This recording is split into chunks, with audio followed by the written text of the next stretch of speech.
The next section of our lesson 3-2 covers questions 1 and 2 as our next chunk.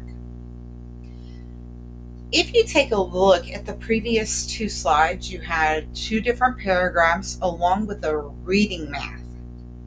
And it's important that you notice this reading math format because in the first example in the try these that we just worked through, it said if this, then this. But in this first set of problems, for problem number 1, it says restate each conditional statement in the if-then form, and it tells you some information, so you'll need to apply that over here to how to write it. Please remember that when they say P, that's their hypothesis, and if they say Q, that's their conclusion.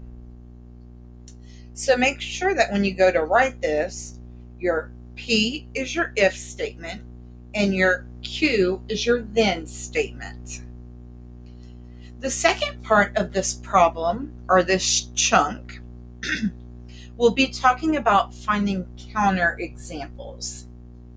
And please note this piece right here. It says an if-then statement is false if an example can be found for which the hypothesis is true, so if has to be true, and the conclusion is false, so the then is not true. This is called a counterexample.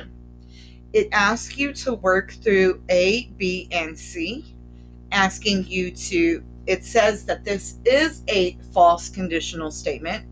It asks you to identify the hypothesis, the conclusion, and give a counterexample on a problem that would not make this true.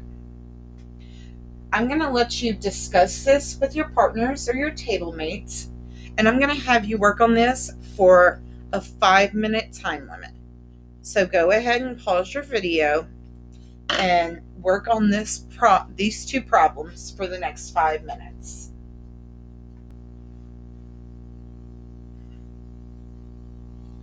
Notice that the answers have now been provided for you for questions 1 and question 2. And I really want to make notice of question 2, especially part C. Now remember, we must make our if statement true, so I must select two numbers that are odd, and I must prove that the sum of them is not odd. That is the only way I can create this counterexample to prove that this conditional statement is false. So let's take a look. I used 1 and 3. Both 1 and 3 are odd numbers, so that satisfies this part. But the sum of 1 and 3 is 4, which is not odd, so I've proven this part to be false. So again, you have to make this true, and you want to prove this to be false. Even if you get some examples to work, if you find one and only one that makes it false, then the conditional statement is false. On to your debriefing question.